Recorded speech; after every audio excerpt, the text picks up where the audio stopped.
আসসালামু আলাইকুম। রায়কা আল হোসেন স্বাগত জানাচ্ছি এনটিভি সন্ধ্যার খবরে। ক্রাউন সিমেন্ট শিরোনাম দেখছিলেন, এবার চলুন পুরো খবরে। বিএনপি মহাসচিব মির্জা ফখরুল ইসলাম আলমগীর বলেছেন, অন্তর্বর্তীকালীন সরকার অনির্দিষ্টকালের জন্য ক্ষমতায় থাকলে জনগণ মেনে নেবে না। জিএসডি আয়োজিত আলোচনা সভায় তিনি বলেন, সরকার থেকে নতুন দল গঠন করা হলে তারা নিরপেক্ষতা হারাবে। নির্বাচিত সংসদই সংবিধান সংশোধন কিংবা পরিবর্তনের বিষয়ে সিদ্ধান্ত নেবে বলে মন্তব্য করেন তিনি। ইমরুল আহসানের রিপোর্ট। জাতীয় সমাজতান্ত্রিক দল জেএসডি আয়োজিত আলোচনা সভায় বক্তারা বলেন, সংস্কার ছাড়া নির্বাচনের পথে হাঁটলে ছাত্র জনতার গণ অভ্যুত্থান ব্যর্থ হবে। সংস্কার ছাড়া নির্বাচন করে যে জাতির কোনো লাভ, এই রক্তচাঁদে বিশ্বাসঘাতকতা করা।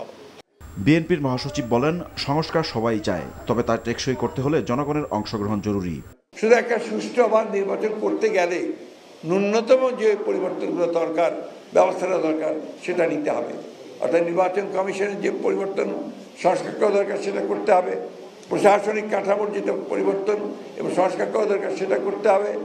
একই সঙ্গে জুডিশিয়ারিতে যেটা করা দরকার সেই ব্যবস্থাগুলো করতে হবে। মৌলিক যে পরিবর্তন আনা হবে সেই পরিবর্তনগুলো নির্বাচনের পরেই যারা নির্বাচিত হবেন তারা সিদ্ধান্ত নেবেন যে কোন পরিবর্তনগুলো দরকার। এটা কি আপনার শুধু পরিবর্তনের দরকার না, আবার নতুন করে লিখতে হবে? অনেকে প্রশ্ন নিয়ে আসছেন আজকে, নতুন করে লিখতে হবে নাকি একেবারেই বাতিল করে দিয়ে নতুন সংবিধান আনতে হবে, সেটা সেই পার্লামেন্টই সিদ্ধান্ত নেবে বলে আমরা বিশ্বাস করি। প্রশাসন থেকে ফেসিবাদের দোসরদের সরানোর দাবি জানান তিনি। নতুন দল গঠন এবং অন্তর্বর্তীকালীন সরকারের মেয়াদ নিয়ে বিভিন্ন মহলের বক্তব্য প্রসঙ্গে দলের অবস্থানও পরিষ্কার করেন বিএনপির মহাসচিব। যারা দায়িত্ব পেয়েছেন, এই সরকার যাদেরকে দায়িত্ব দিয়েছে, তাদের মধ্যেই অনেকে যখন বলেন যে নতুন দল তৈরি করতে হবে, তখন বিস্মিত না হয়ে পারা যায় না। এই এখতিয়ার ওনাকে কে দিয়েছে?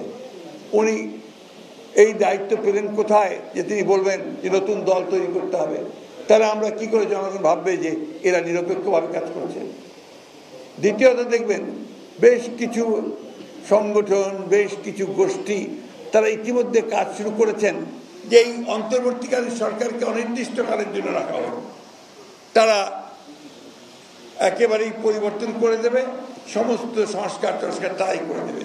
তাহলে জনগণের তো দরকার নেই, পার্লামেন্টের দরকার নেই, কিন্তু জনগণ এটা কোনোদিনই মেনে নেবে না। বিএনপি নেতাকর্মীদের বিরুদ্ধে দায়ের করা 1.5 লাখ মামলা প্রত্যাহারের দাবিও জানান মির্জা ফখরুল।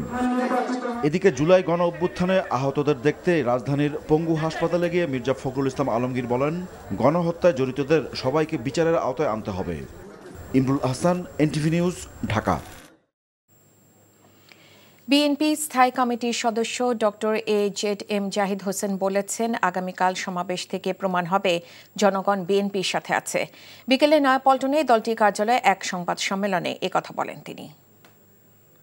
ভারপ্রাপ্ত চেয়ারম্যান আগামী দিনের দেশ পরিচালনায় এবং দেশের মানুষকে নিয়ে গণতন্ত্র পুনঃপ্রতিষ্ঠার যে আন্দোলন চলছে, সে আন্দোলনকে কাঙ্ক্ষিত লক্ষ্যে পৌঁছে দেওয়ার জন্য ওনার বক্তব্য উনি নিশ্চয়ই নতুন বার্তা দিবেন। ঢাকা বিভাগের সকল জেলার নেতাকর্মীরা এবং সাধারণ মানুষ, ঢাকা মহানগরীর সাধারণ মানুষের অংশগ্রহণ হবে নয়াপল্টনের সমাবেশে।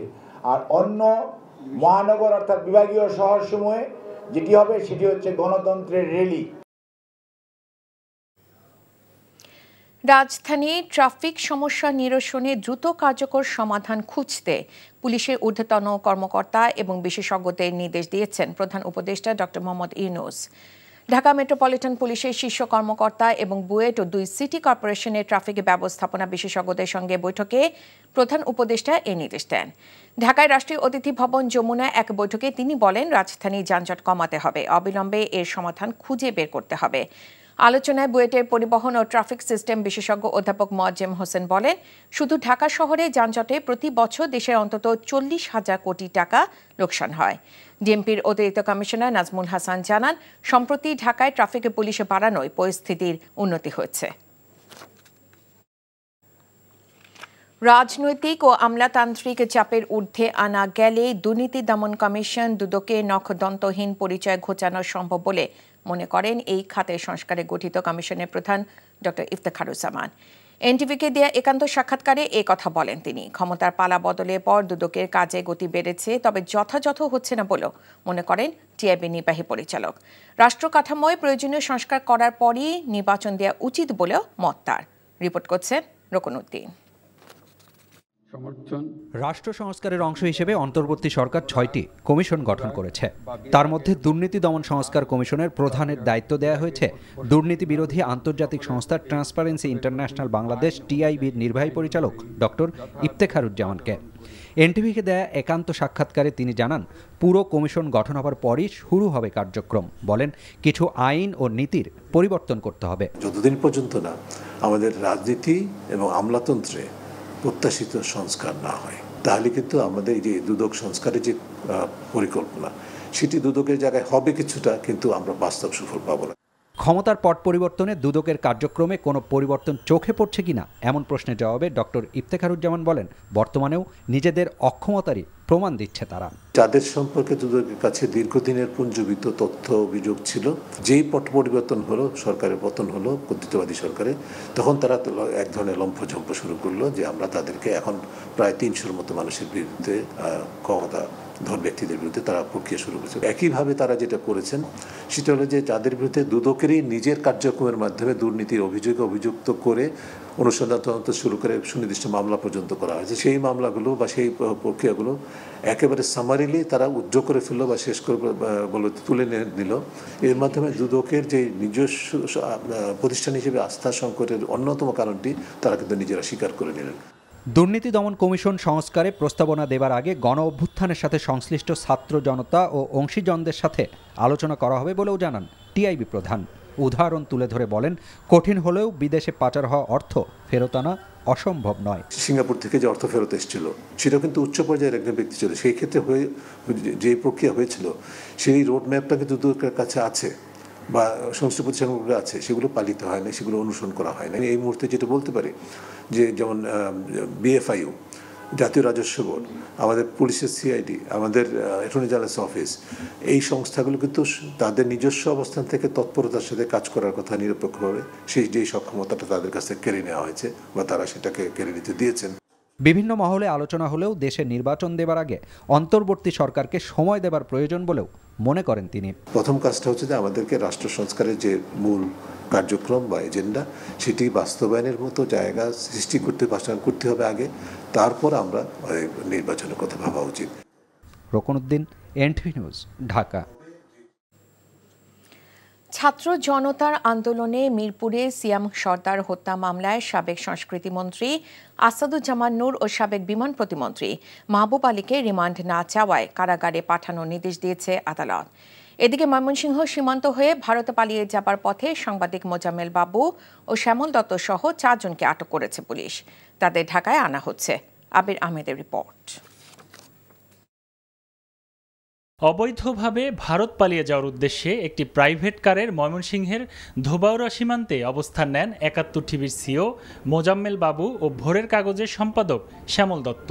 খবর পেয়ে রোববার রাতে তাদের আটক করে স্থানীয়রা, পরে পুলিশে সোপর্দ করা হয়। পরে ঢাকা থেকে যাওয়া আইনশৃঙ্খলা বাহিনীর সদস্যদের হাতে সাংবাদিক মোজাম্মেল বাবু ও শ্যামল দত্তকে তুলে দেয় ধোবাউড়া থানা পুলিশ। এর আগে আগস্টে আখাউড়া সীমান্ত থেকে শ্যামল দত্তকে ফেরত পাঠানো হয়েছিল। এদিকে রোববার রাতে আটক সাবেক সংস্কৃতি মন্ত্রী আসাদুজ্জামান নূর ও বিমান প্রতিমন্ত্রী মাহবুব আলীকে মিরপুর থানার একটি হত্যা মামলায় গ্রেপ্তার দেখিয়ে সোমবার কারাগারে পাঠিয়েছে আদালত। বাদীপক্ষের আইনজীবীর দাবি, দেশের নিজস্ব সংস্কৃতিকে ধ্বংসের পেছনে ভূমিকা ছিল আসাদুজ্জামান নূরের, আর মাহবুব আলী প্রতিমন্ত্রীর দায়িত্ব পালনকালে নানা দুর্নীতির সঙ্গে জড়িত ছিলেন। রাজশাহী বিশ্ববিদ্যালয়ের একজন ছাত্র সহ 3 জন লোককে সে ক্রস ফায়ারের মাধ্যমে সে হত্যা করিয়েছে এই আসাদুজ্জামান নূর। মাহবুব আলী যখন বিমান মন্ত্রী ছিল তখন যে বিমান কেনার নামে হাজার হাজার কোটি টাকা সে লুটপাট করেছে। তবে আসামি পক্ষের আইনজীবীদের দাবি, জুলাই হত্যাকাণ্ডের সঙ্গে তারা জড়িত নন। তিনি অপরাধের সাথে কোনোভাবে সংযুক্ত না এবং কোনো প্রাইমা ফেসি কেস এখানে এস্টাবলিশড হয় নাই, কোনো এক্সিকিউটর এখানে শনাক্ত করা হয় নাই, তাদের স্টেটমেন্টে এগুলো উঠে আসে নাই। সুতরাং তিনি এই মামলায় কোনো স্পেসিফিকভাবে অ্যালিগেটেড না। এদিকে যাত্রাবাড়িতে শিক্ষার্থী ইমাম হত্যা মামলায় পুলিশের এসআই শাহাদতের 6 দিনের রিমান্ড মঞ্জুর করেছে আদালত। আবির আহমেদ, এনটিভি নিউজ, ঢাকা।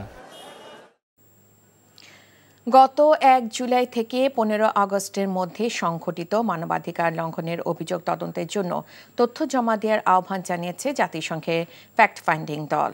সোমবার এক সংবাদ বিজ্ঞপ্তিতে এই আহ্বান জানায় সংগঠনটি। বিবৃতিতে বলা হয়, বাংলাদেশের অন্তর্বর্তীকালীন সরকারের আমন্ত্রণে জাতিসংঘের মানবাধিকার অফিস 1 জুলাই থেকে 15 আগস্ট পর্যন্ত সাম্প্রতিক বিক্ষোভের কারণে উদ্ভূত মানবাধিকার লঙ্ঘনের ঘটনার স্বাধীন ও নিরপেক্ষ তদন্ত পরিচালনা করছে।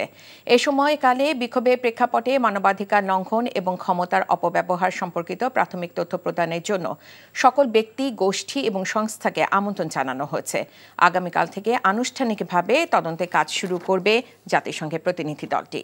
প্রাথমিকভাবে তথ্যানুসন্ধান দলটি বাংলাদেশে 4 সপ্তাহ অবস্থান করবে।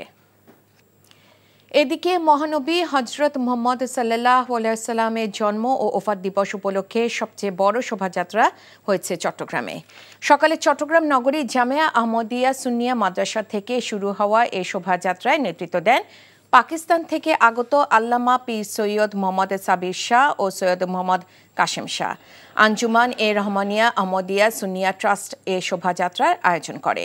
এ সময় দেশের বিভিন্ন অঞ্চল থেকে হাজার হাজার ধর্মপ্রাণ মানুষ র্যালিতে অংশ নেন। নগরীর জামিয়া সুন্নিয়া মাদ্রাসার খানকা থেকে সকালে শুরু হয় বৃহত্তম এ শোভাযাত্রা।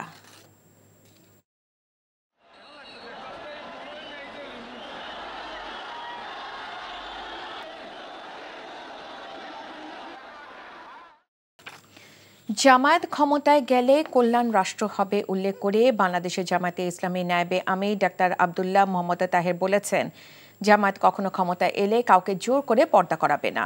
সকালে রাজধানীর বিএসএমএমইউতে শেখ ফজিলাতুন্নেসা মিলনায়তনে চিকিৎসক সমাবেশে জামায়াতে ইসলামী নায়েবে আমির একথা বলেন। তিনি বলেন, ছাত্র জনতার হাত ধরে যে বিজয় তা এখনও বিপ্লবের পর্যায়ে পৌঁছেনি। বলেন, জামায়াতের সম্পর্কে সমাজে ভুল ধারণা দেয়া হচ্ছে। ছাত্র জনতার আশা আকাঙ্ক্ষা অনুসারে আগামী রাষ্ট্র বিনির্মাণ হবে। ডাক্তার আব্দুল্লাহ মোহাম্মদ তাহের বলেন, জামায়াত ক্ষমতায় গেলে প্রধান কাজ হবে দুর্নীতি সমূলে উৎপাটন করা।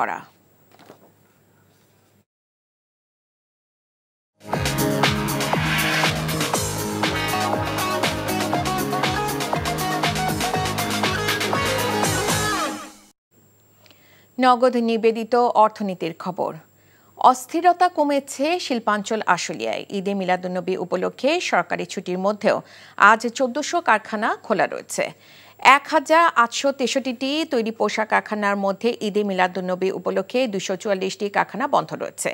এছাড়া চলমান সংকটের কারণে 24টি কারখানা ও বিভিন্ন কারণে 165টি কারখানা সহ মোট 433টি শিল্প কারখানা বন্ধ রয়েছে। শিল্প পুলিশ বলছে, ছুটির দিনেও শিল্পাঞ্চল ঘিরে রয়েছে যৌথ বাহিনীর সমন্বয়ে পুলিশ, আর্মড পুলিশ, শিল্প পুলিশ, বিজিবি ও সেনা সদস্যরা।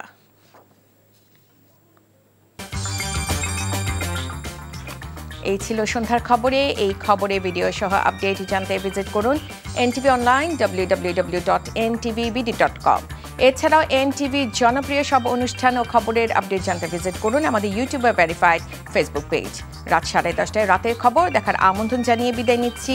এতক্ষণ সাথে থাকার জন্য সবাইকে ধন্যবাদ।